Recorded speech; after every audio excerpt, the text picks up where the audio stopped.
media involved in soft UFO disclosure? When we watch UFO related movies, TV shows, news, or listen to music, is it to help us acclimate to the idea of life beyond our planet or to scare us of the possibilities? Different writers have different agendas, and today we're going to look at some of the most famous media to decipher an answer. Let me bring in my co host, Jimmy Church of Faded Black Radio. Happy Thursday, Jimmy. Yeah. Hey, Cristina, how are you? Look at the guilt on her face. She knows she's got that. She's ready, man. She's ready to click. It's great to be here, and this is going to be a fun show. And just like every week, I have to ask you, Cristina, where did this come from? I mean, this is out of nowhere. This is unlike you. Well, you know what? I actually made a phone call with one of my buddies, and I said, let me get his insights on a topic that they might want covered. You know who that person was, Jimmy? Pretty smart. Pretty smart person, though, because this is a great topic. Smart person. So let's keep that mystery there. And you can tell me later who this genius was. Because we have to ask ourselves, and the community is constantly asking themselves the question: is this part of the drip? Right? Is this part of soft disclosure? It might be a degree or two above soft, actually, because I don't think it's that subtle. And we have that part of it. And we have the other part. What about the interest of the different artists and entertainers and songwriters and actors that and the writers, right? The creative element of this. How are they driven, and what are their belief systems? You know, when an artist writes a song about contact, and a lot of these lyrics are very, very direct. What is their belief in it? And I've got a bunch of really crazy quotes that we're going to go through a little bit later in the show that I think are going to open up some people's eyes on this. Well, for today's show, because we have several topics we're going to get into, for those catching this live, I'm gonna throw it to you. Do you want to cover movies, TV shows, or music? The first person that gives us an answer will be the first topic that we're going to cover. Oh, and by the way, starting from today, moving forward, all of the Mysteries with the History episodes will be 60 minutes long instead of 90. So keep an eye out for that, and hopefully you get to watch the entire thing. So let's see, who was the first person in the live chat to tell us what they want to see? Music. And that comes from Hides. Yeah, Hides was now here's okay, so we got music. This is in order. Music, TV, movies in TV, movies. But movies. Yeah, music is cool. So, but music was first. Okay, so let's obviously I like this subject a lot, and I probably would have gone here first too. But I think tough. It's the background that gives it away that you might like music. It's kind of a dead giveaway, isn't it? And if we look at music, we can start with some of the obvious things, and I'm going to save some things for you. I've got some that aren't as obvious, okay, and that are strange. And one of them, I'm going to start with Van Halen. Okay. Van Halen, and now people are going to go, what song by Van Halen is about contact? Well, the first album they did with Sammy Hagar after David Lee Roth left the band, on that album, 5150, there's a song called Love Walks In. And I have to tell you, when the album came out, Christina, I was so excited, right? New Van Halen album, number one, there's Edward. And I have that guitar. It's right there. Nice. Cool, isn't it? Yeah, it's pretty trippy. So I'm listening to the album over and over and over and over again, and the song "Love Walks In" was one of my favorite tracks on the album. It's really good, and then I remember like listening to it closer, right? Listening to it closer, and I was like, "Wait a minute here." Does they say the word alien? So then, so now I go back and I really, and it just kind of got past me a couple of times. I thought it was a love song, a song, and no, that's not what it's about.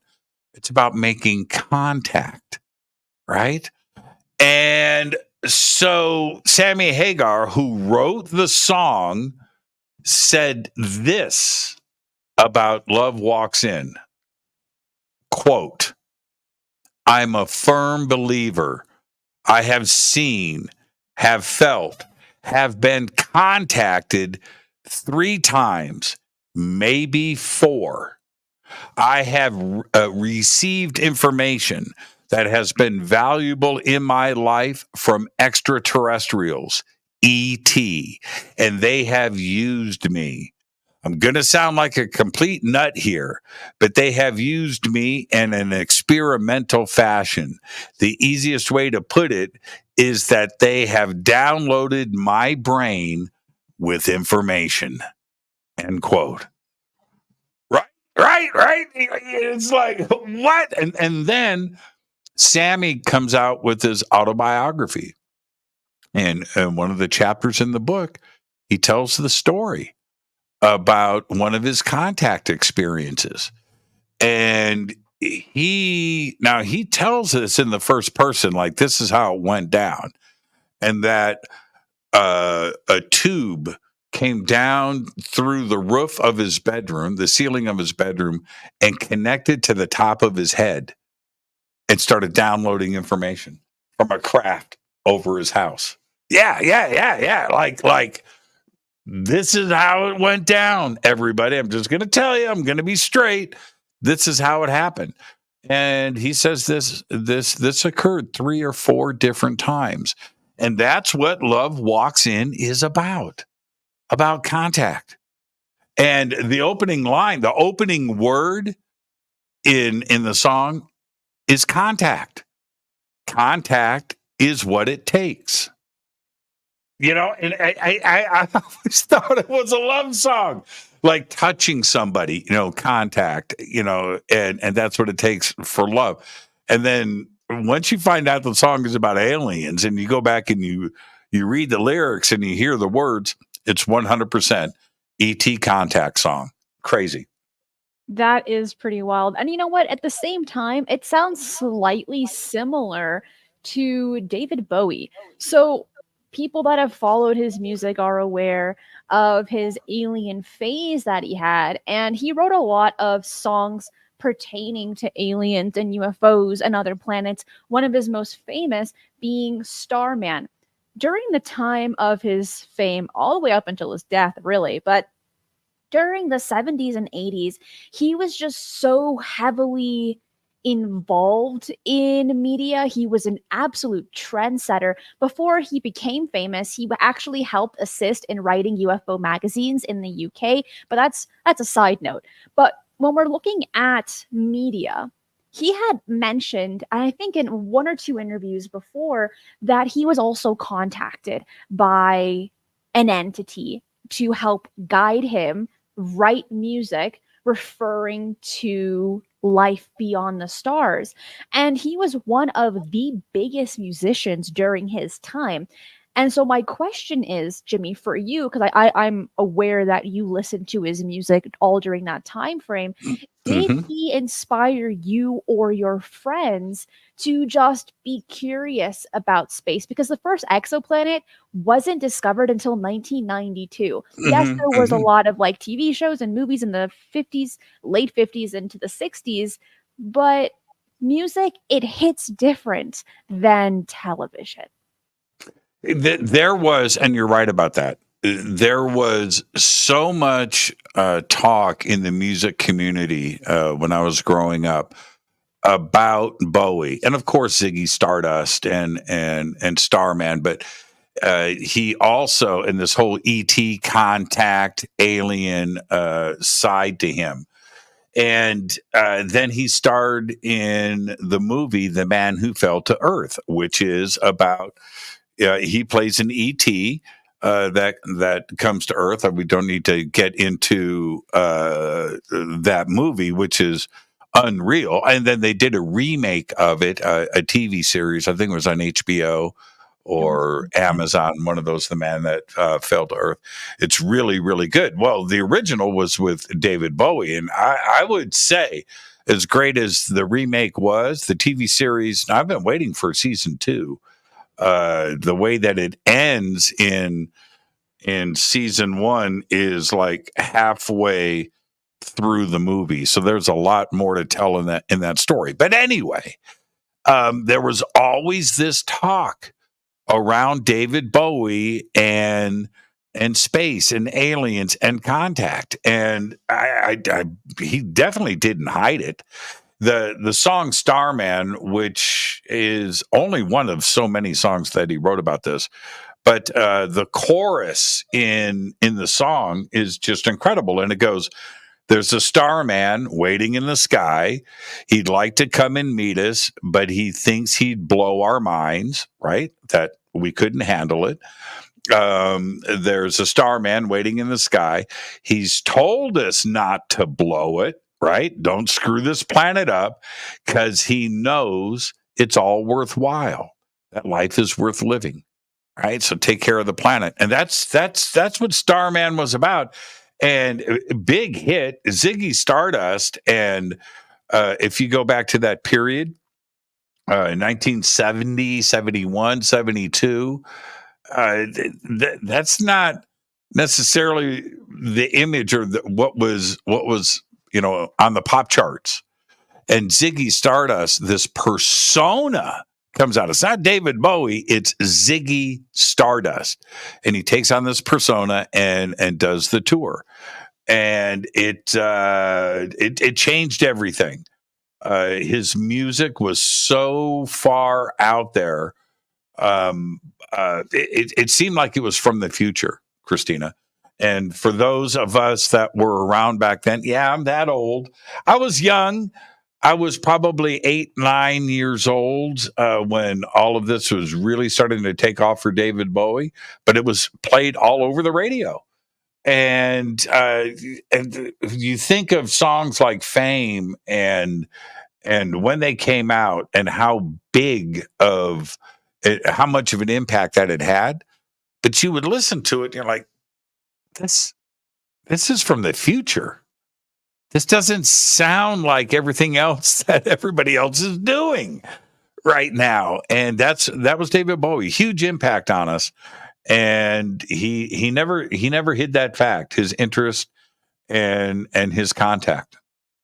No, and with his ginormous following, I think that it inspired a lot of people to follow in his footsteps, to ask the same questions. But the biggest thing is to be open-minded. So he was one of just a handful, a very small handful of artists during that time frame that were talking about this openly. Now, when we get into the 90s, into the early 2000s, this is when music was touching more on UFOs, and we're going to touch on that. And a good example of this is Megadeth. We're going to talk about that song. And Rick Roberts, thank you so much. It says, "Are Blue Oysters occult experiencers? Take me away. Great video slash song." Yes, I yeah, need, yeah, I need yeah. a doubt here. Yeah. Blue Oyster Cult for sure. Boston, Styx, which I think if somebody had mentioned it, Come Sail Away, which was off of the Grand Illusion album, 1977. Man, such a great record. But there's a line in that song, Hey Wall Nation, yeah, the song Sail. Come Sail Away. There's a line in there. They climbed aboard their starship and headed for the skies. And then you take that song in its full context when you know how the ending is. Absolutely. It's about contact and journey and those that choose to be astronauts, that choose to leave this planet, to choose to make contact and would turn around and leave on an alien ship. I have, let me pull this up really quick. I'll share this. Check this out. Now, talk about one of the coolest album covers ever is this one. You ready? Excited. Yeah, I'm ready. I'm ready. Bam. Oops. Oh, it's not. There it is. There it is. That's pretty snazzy. It's yeah. Christopher Columbus. You've got totally that, and you've got the Palladian ship with the 3 balls on the bottom and the light in the middle. And, it's been the subject. It's just, it's on my I Want to Believe poster right here hanging on the wall. And, but that sticks, Come Sail Away. So what do you think the subject of this song is about? Right. And it's, so that period, you're absolutely right. And there's there was another song out at that same time. Again, I'm going to say 70, 71, 72, Neil Young, After the Gold Rush. And it's one of those songs where you listen to it and it's a hit and it's wonderful and it's melodic and you're like, what's it about? Right? You've got to listen to it over and over again. What's this really about? And now check this out. Here's a line from the last verse. Well, I dreamed I saw the silver spaceships, lying in the yellow haze of the sun. There were children crying and colors flying all around the chosen ones. All in a dream, the loading had begun, flying Mother Nature's silver seed to a new home in the sun. Now, when I'm a kid and I'm listening, I'm just like, and it just sounded trippy to me, but now I know it's about contact and starships coming down, picking us up and taking us away. Dolly Parton, who we all love Dolly, she's great. She did a cover of that song. Okay. And so she calls Neil. It's like, Neil, got a question. What's this song about? Right? Want to do it. It's beautiful, but what's it about? He goes, and she says, I told him, I think it's about the second coming or the invasion of aliens or both. Right? And that's what she said to Neil. And it's just funny to me. It's the same thing with all of these songs over and over again. You got to get to what's really going on behind and what was the artist thinking when they wrote it. And then you have something obvious, Cristina, like Calling All Occupants of Interplanetary Craft by the Carpenters.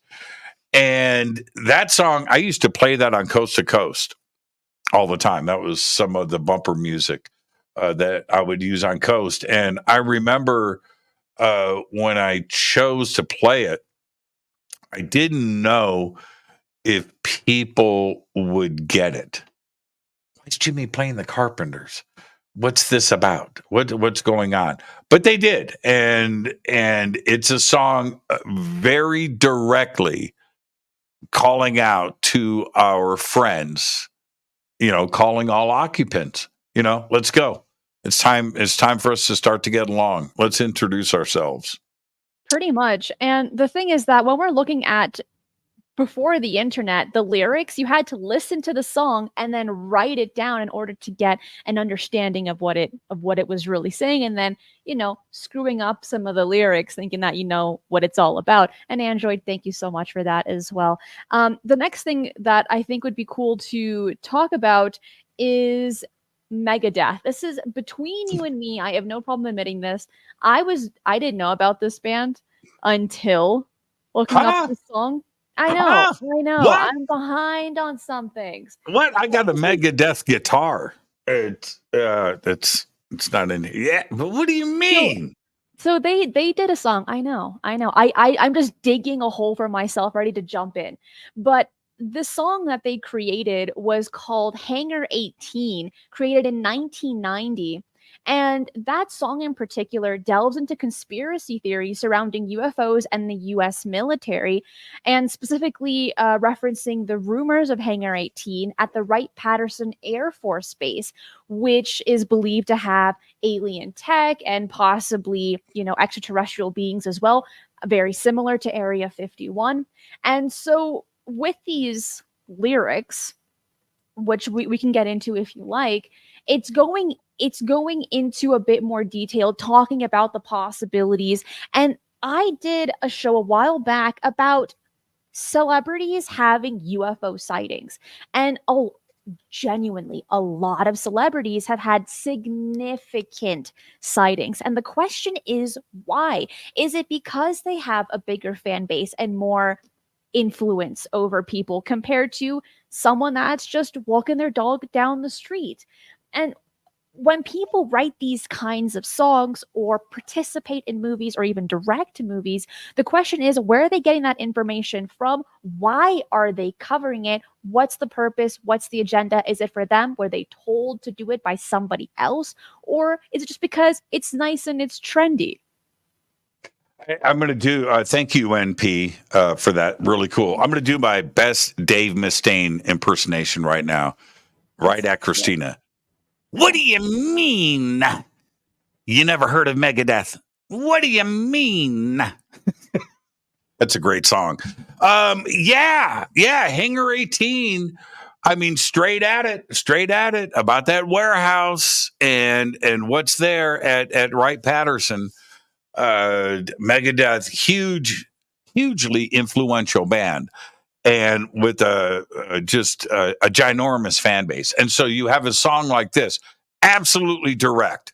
Hangar 18, line by line, extraterrestrials, and crash spacecraft and recovery and alien bodies on ice on an Air Force base at Wright Pat. They name the building, and so the fans read this and they get the knowledge, right? And they get it into. It reminds me of like the band Hypocrisy and their song Days of Disclosure. What's that about? Right? Well, what do you think it's about? And all the way up to the Foo Fighters or Katy Perry. The Foo Fighters, now, their song, The Sky is a Neighborhood. Okay, so when this comes out, and I'm a big Dave Grohl fan and just Taylor Hawkins, the whole, just a big fan of the Foo Fighters. And the song comes out, and I remember the day of the release, and I'm reading the lyrics. I went, okay, so this is about contact. Oh, okay. So I remember I hosted Coast that weekend, and I played this song on Coast.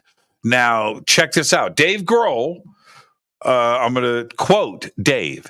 Dave says about the song, The Sky's a Neighborhood, he says, one night, I was lying out looking up at the stars, just imagining all of these stars as places that have life on them as well. And I decided that the sky is a neighborhood, that we need to keep our bleep together in order to survive in this universe that is full of life. Dave Grohl, and he lives right here in Encino on top of this hill. He's got a great view of the stars. And the video, watch the video. The video's an ET contact video. Yeah, absolutely. And it's incredible. That's just one example. And then look at and think of the influence of, not only like Megadeth, going back to the Carpenters or Styx, but today the Foo Fighters, hugely influential band.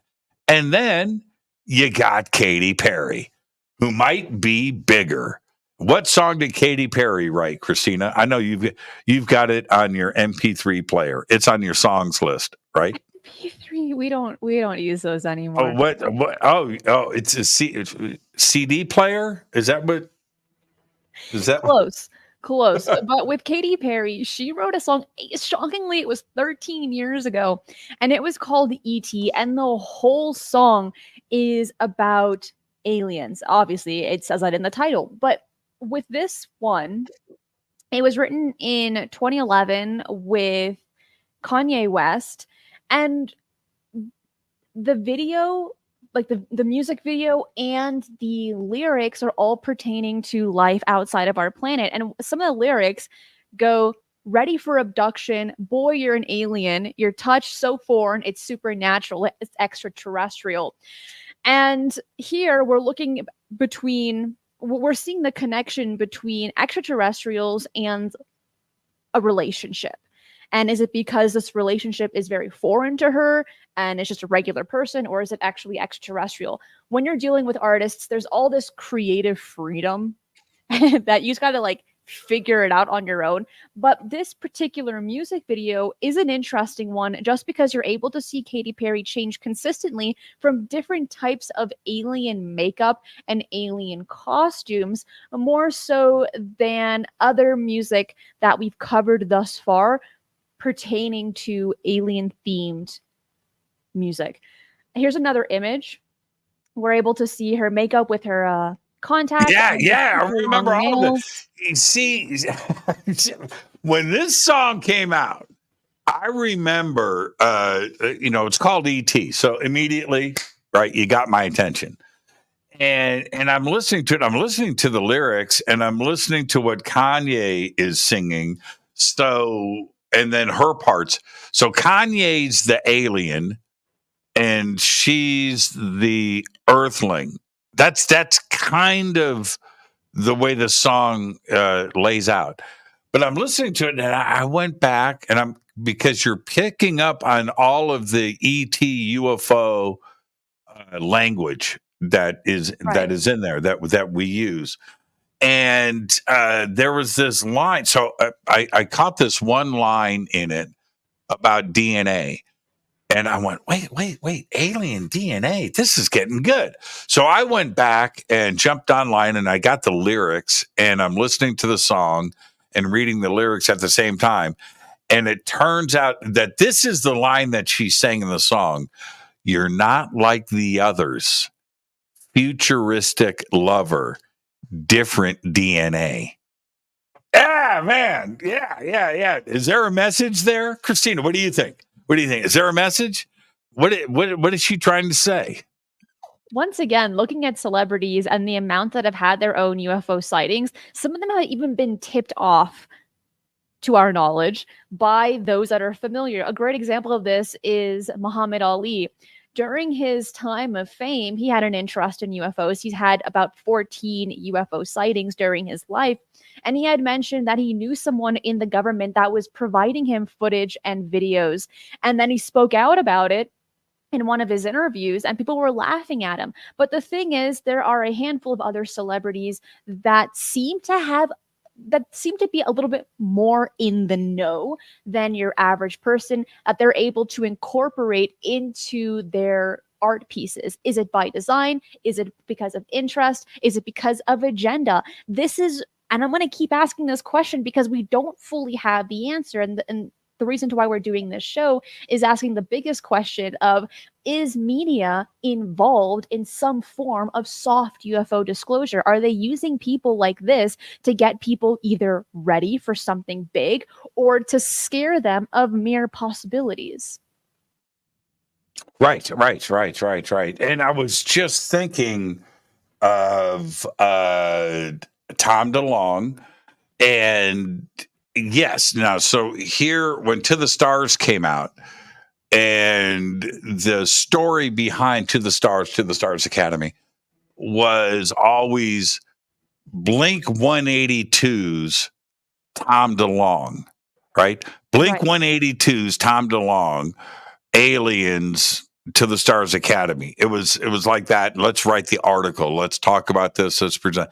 It was always in that context because Blink 182 was bleeping huge in the 90s. I mean, right? And I was still am. I mean, there's a way of writing and performing and what they were doing, which was like this pop power punk, right? I don't even know if that's a classification of it, but it was commercialized punk, and all of their choruses were just huge, and it takes a certain talent to understand how to write that and get it out to the masses. And there were a lot of bands at that time that were kind of doing the same thing, Smash Mouth and Green Day and Blink 182, where these choruses would come. I mean, it's just these, these happy songs, punk, but then all of a sudden this chorus comes and the whole world is singing along with it. Well, Tom was into UFOs the entire time. And if you really look at the lyrics, some of them aren't hidden at all, like Aliens Exist. What's that other one? Man, what's that other song? My Stepmother is an Alien? Or whatever. It doesn't matter. It doesn't matter. So Tom, I just don't think he had was never scared, and that's part of being a punk musician. You're never scared of the establishment or the man. You're going against the man. You're going against the establishment, and that's your job as a punk musician. And so you can't hide who you are. You show it on the outside. You sing about it. You don't hold it on the inside. And so Tom didn't have any issues with extraterrestrials or the government or three-letter agencies or disclosure or contact or abductions or aliens. He didn't have any problems with that. So it wasn't that much of a surprise that To the Stars Academy was set up and that he chose to walk away from the success of Blink 182 for a minute. He went back to it. It's way too much money on the table not to. And I say that in the kindest of ways. But you go back and you re-examine Blink 182, and then you have to ask yourself, how many people out there, how many fans were influenced by Tom's lyrics and the subject? And who chose to go and do their own research because of what he was singing and writing about. Well, the same thing goes for movies, where that also gets a lot of people's attention. And I think one movie that we might talk about first is Arrival. I think it's an appropriate movie because you get this sense of awe, but you also get this extreme sense of fear as well in the movie. It's one that I think people need to watch at least twice in their life, not once, but twice, because there is a lot to it and how people would genuinely react, how the situation would go, how the military would react, and all of these things. Jimmy, when you first watched the movie, what was going through your mind? Were you attempting to dissect the agenda? I know exactly what happened. That's a great question because I walked out of the movie theater and into the parking garage. I was with my ex, and we're walking through, and I said, that has a hidden meaning that isn't that hidden. And I'm wondering if they know how to communicate. I'm talking about the government with aliens. This is so far out there in its context that I think there's something real here. And that was the impact that it had. You want me to tell you the impact this movie has had on me? I watch it once a month. I watched it 3 nights ago. 3 nights ago. 3 nights ago. I watched it. I watch it all the time. That opening 10 minutes of the movie is so powerful. And she's a teacher at a college. And what is important here, I think the impact of the communication and the deciphering and figuring it out and talking to aliens and they turn out to be octopus hands is crazy. That part was pretty nuts. But that's not, no, it's the impact in the very beginning of the movie when she walks into her classroom. The classroom is empty, the arena seating on a college campus. And there's a handful of students there. And she goes, "Where is everybody?" "Well, today we're going to talk about Portuguese and the Romance languages." And right then, everybody's cell phones start ringing. There's only like 6 students in the room instead of 200. And one of them says, "Can you turn on the news?" So she turns around, slides the thing, the big screen TV, she pops it open, and it's, CNN or Fox or whoever, BBC. And the ships have landed at 8 different random locations around the world. And she stops and right as she's saying that, the alarms go off for the school. And you have to ask, is that how it could go down? Everybody knew this. The room is empty. That means the majority of the students already got the news. They weren't going into school that day. She missed the news, right? She drove to school. She didn't listen to the news. She didn't watch the news. She's oblivious to everything. He walks into class saying, "Where is everybody?" "Okay, today we're going to talk Portuguese and the Romance languages." And she's oblivious to it. She spins around and sees it on the screen, and you get to see her reaction. And I think that is part of the impact that we would all expect, and how it may happen to a lot of us, where you miss the news and then you get caught by surprise because you're watching everybody else freak out. And I think that's the one of the messages for Arrival that I got. And the impact. I really love that first 10 minutes of the movie. It's just incredible. If you're enjoying the show, hit the like button right down below. Right now, we have 450 people watching this live, about 200 likes. So that means that like 200 of you are not enjoying it. So if you are, hit that like button right down below. And I do want to say a big thank you to Lou. It says Hendrix was a contactee, and Dolly Saffron said that when she was little, she saw him playing his guitar on an ET craft. That's wild. That's a wild case. Yeah. Okay, now I'm going to throw it back to you. Okay, so you brought up Arrival. I'm looking at the clock. We've got a lot to get through here. So I threw down a list of movies for me. And I want you to pick one and comment. But this is for the audience. We have Asteroid City by Wes Anderson.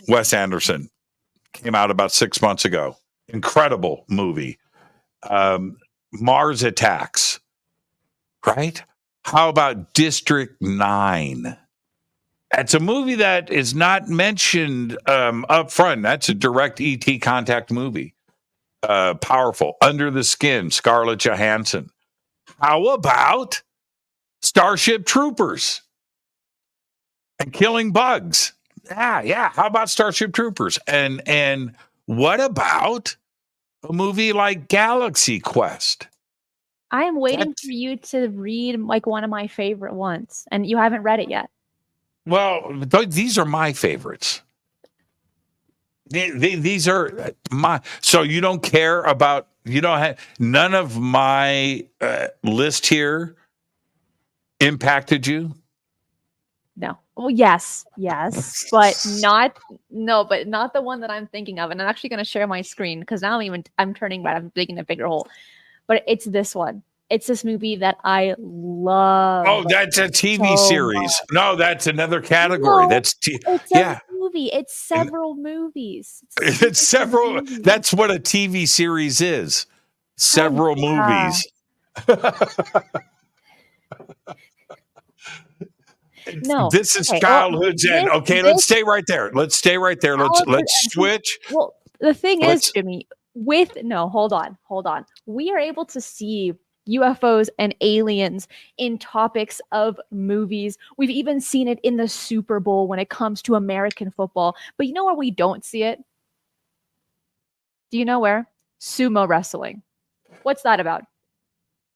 what is it with you and sumo wrestling? Is it a ramen thing? Is that a ramen thing? Is it? Is it? Sumo wrestling is a cool sport, but there's no UFOs in it. Yeah, and you know what? There's what you know what sumo wrestling needs?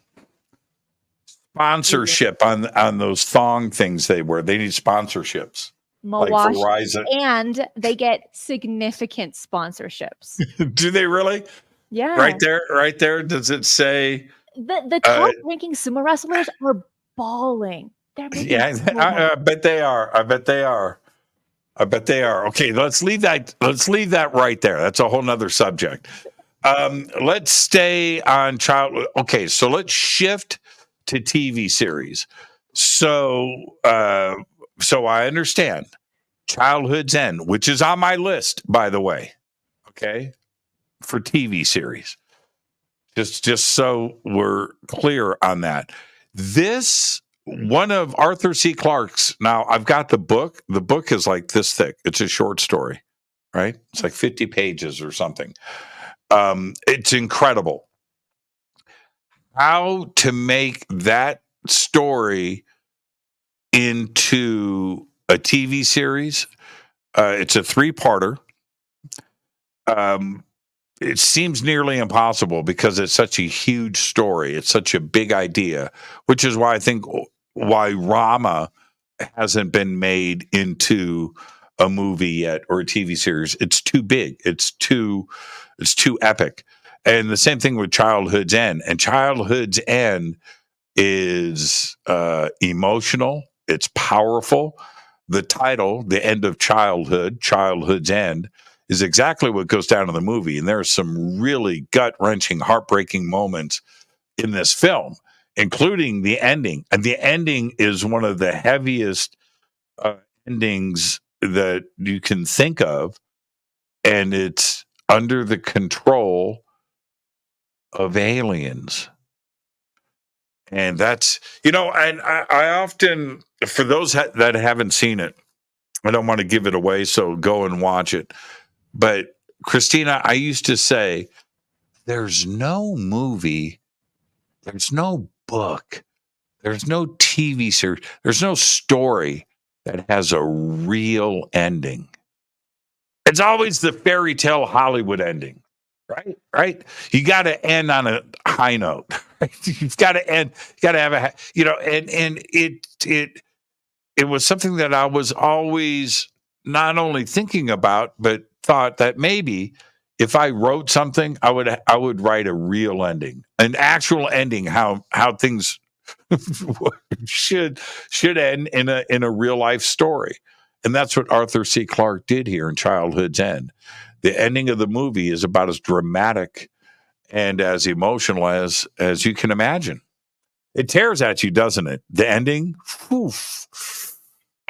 It does in some ways, but in other ways, I feel like it's relieving.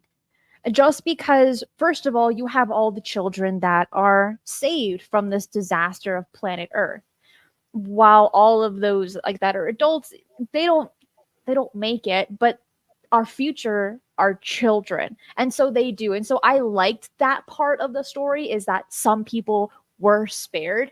But what was heart-wrenching was that these entities that look like demons, what humans would classify as demonic, they are just doing their job. That's all. Yeah, it's just a gig, man. It's just a gig. And they don't even like it on top of that. It's just a gig. Well, one of them, let's not give it away. But when that debate happens, right, on the deck of the starship at the end of the movie, one is, I think, feeling a little melancholy. Yeah, he's kind of not happy about it. He's thinking about it. but not the other one. The other one was like, man, let's just press the button. Right? Let's go. It's go time. It's go time. So yeah, childhood's end. Okay, so other TV series. We have the obvious things, right? We have the X-Files, and the X-Files had a huge impact on pop culture, and it became such a. It got so big. The series, I don't think anybody really expected that kind of cultural impact. At the time, you had Friends and Seinfeld and, these other things that were happening. And then along comes X-Files. And although I have always researched and wondered about these subjects, and certainly often thought about somebody like a Mulder or a Scully, if there was something like this going on inside of the government. Always thought about that. Then I see the TV show, and I was like, "Oh man, holy crap! All right, whoa! This is for me." And I remember going into work to my office, and I'm walking to my office. This is at Elisa's. I'm walking down the hallway. And I'm passing some other offices in a cubicle, and I go by the marketing department, and I hear them going, "Yeah, so anyway, last night in the X-Files, yeah, right. Well, so," and I stopped, and I went, "You guys are watching that? Man, it's great. You guys are into ET and government conspiracies? Oh, man, all that's real. All that's real." And that's what the X-Files did. Right? The subject is cool, but it got people that normally wouldn't be talking about this around the office water cooler talking about aliens and government conspiracies and the paranormal and the supernatural around the water cooler. And that was the impact of the X-Files.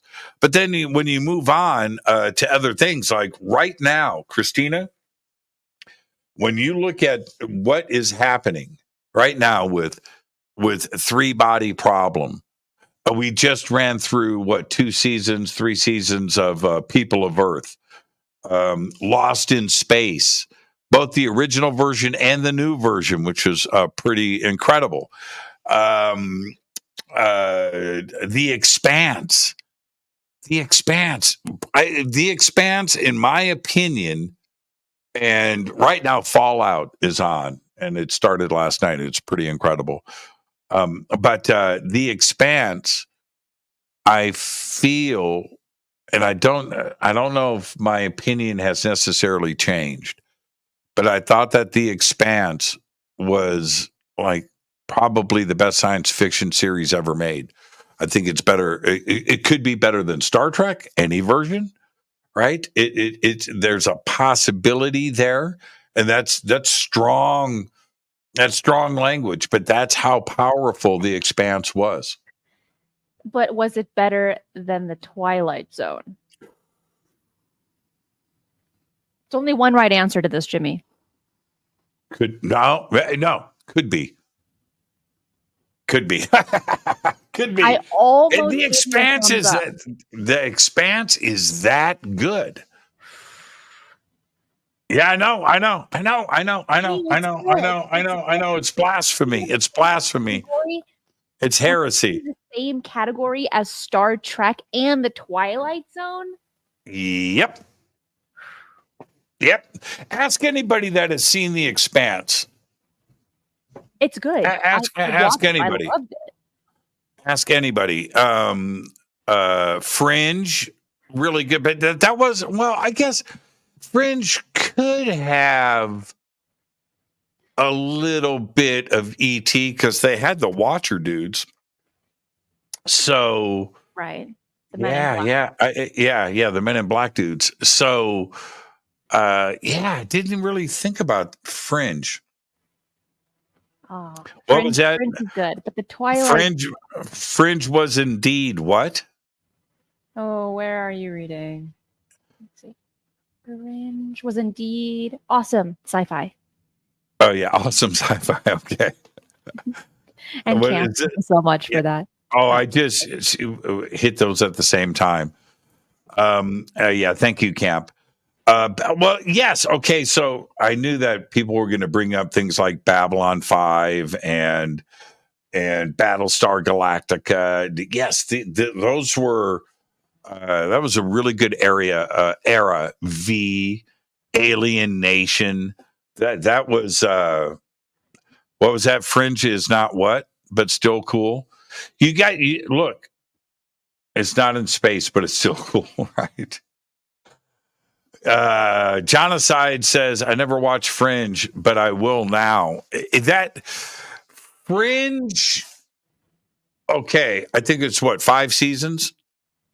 All right. Yeah. I have probably binged all of Fringe. I own it. I own it. I bought it. Probably 5 times. Wow. It's a commitment too. I mean, 5 seasons. Yeah, it's 5 years. And that's back when they were doing like 24 episodes a year, right? A season. It's like crazy, man.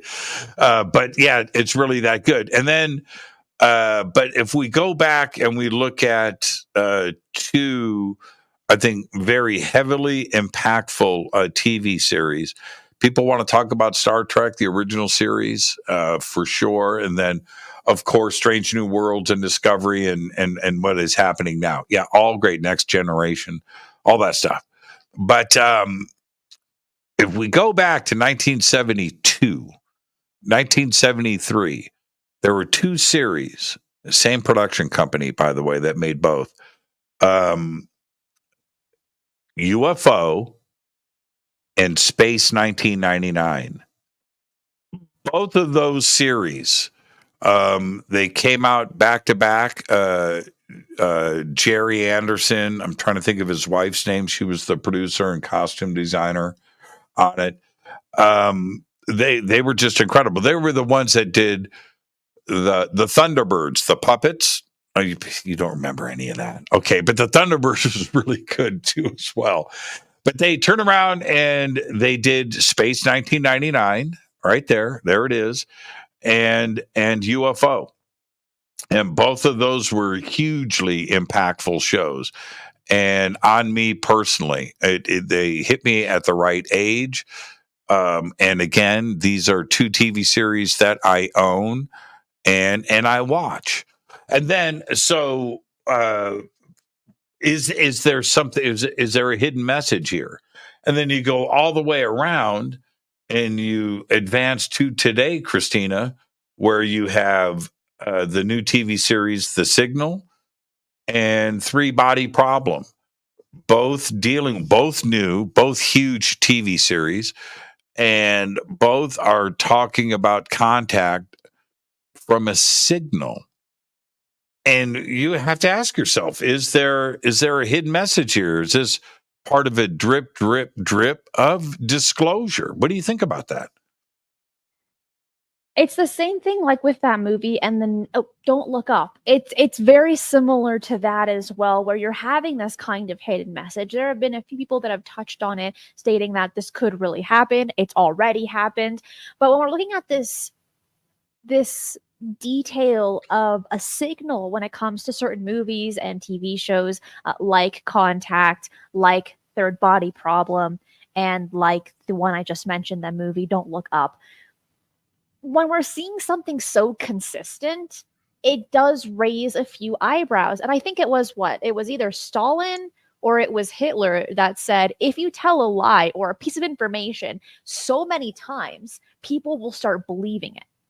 When we're looking at these kinds of patterns, is it preparing people for something like that to happen? Or is it just all for fun, all for giggles, and that's it, just for mere entertainment?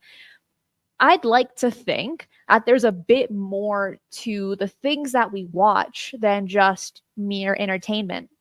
But that's just me. Well, okay. So then, if we take that, and I 100% agree with you, but if we take that idea, that germ of an idea, right, and put it in a petri dish and let it grow for a little bit, and then we look at the bigger picture, the bigger audience, the larger audience, and reaching out past that. Right now, three body problem is on every billboard on Sunset Boulevard, right? And I just drove through Hollywood this weekend going up Sunset Boulevard's three body problem, three body problem, three body problem. It's the number one show on Netflix right now. That's as big as it gets, right? And what's it dealing with? Well, then peel off of that and then go to Peacock and Sci-Fi Network and look at what's the other number one show right now? Resident Alien. Oh, I thought it was going to be like Stranger Things or something. Well, that's so passe. That was then. I'm talking about in the now. What's the Resident Alien? And if you look at something like that and the impact that Resident Alien, this is outside of our community. Now, you and I get it. We watch Resident Alien and they're talking about the Greys, right? They're talking about hybrids. You see different types of reptilians and the invasion of Earth and why these other races want to take over Earth and knock off humans and this whole all of Giorgio Tsoukalos did a cameo, in the first season, and they went to an alien convention, and you see what's going, and you have the alien hunter on the show. Now, all of that, Daryl Sims, all of that is like the world of Cristina Gomez. It's the world of Jimmy Church. It's Fade to Black. It's our community. We all get that. But the rest of the world is watching this and hearing about shape-shifting reptilians for the first time. They're hearing about gray aliens for the first time. They're hearing about star seeds for the first time. And all of these references that we get, they are hearing for the first time. And is that another way of disclosure for the rest of the world? They see this, and I got to say, it's almost like a documentary series on the Learning Channel, right? On Nat Geo. That's the way that this impacts me. It's like public television, but it's for the masses, and this show reaches a huge audience. It is something that a lot of people have been talking about. You're able to find articles on all the latest episodes when it comes to Resident Alien. You bring up some really great points. It's these kinds of shows that are getting people to talk about it at the water cooler, just like with the X-Files. And I think, it's just merely a thought and thinking, I heard people tell me it's dangerous, but I do it anyway. When we're thinking about these things, it opens our minds to the very mere possibility. We dwell on it. We spend hours. We watch entire seasons to get an answer, to find more. Maybe the plot is great, sure, but when they drop little pieces of information, it gets people walking off of their couch onto their computer and looking a little bit deeper into the topic, or it just sits in the back of their mind until one day the conversation comes up, maybe at dinner, who knows what, and you're like, you know what? What's really interesting? I just watched Resident Alien and they mentioned this, and then you have a whole conversation there. These things can stimulate the mind and can stimulate the imagination, but at the same time, not with Resident Alien, but maybe some other examples like the actual movie Alien or Predator, those entice a bit more fear than curiosity. And fun fact, and great show today. Fantastic, perfect show. Little fun fact for everybody. All right, I live in Hollywood. There is chatter right now going on in my town that Alien the movie is going to get released. Alien the series. They're going to do a TV series, and it's going to be called Alien. What? Yep. I'm just saying. I got a friend of a friend. Yeah, and it's a big production, huge production. So with that, Cristina, another great week. I'll see everybody tonight on Fade to Black. John Greenwald. You know what the show was called tonight? Green tea fraps with chocolate chips. Fade to Black Vault. Oh, that's fun. You like that? You like that? I All right. do. I'll see everybody tonight. Cristina, great show. Everybody behave. I'll see you tonight on Fade to Black. Thank you. Bye. Another great show. This is so fun. Oh, and by the way, the person that had this idea to cover this show was none other than our friend Jimmy Church of Fade to Black Radio. Surprised? I'll see you guys tonight. If you enjoyed the show, hit the like button right down below. Subscribe as I do 3 shows a week right here on this channel. You do not want to miss any of them. So hit that notification bell as well. And the cool thing about this channel is that it's undergoing some changes. Pretty cool stuff. You will know as we move along. But before you head out, please scan this QR code for all of my social media links. You can also find those links in the description box below. Take you to my website where I write all of the articles for these shows, but a lot more bite-sized. Also, you can find my music channel called Cosmic Portals, and that is space ambient music that will help you relax, fall asleep, and use your imagination to wander the universe. That is it for today. I will see you soon. Be safe, and remember, keep your eyes on the skies.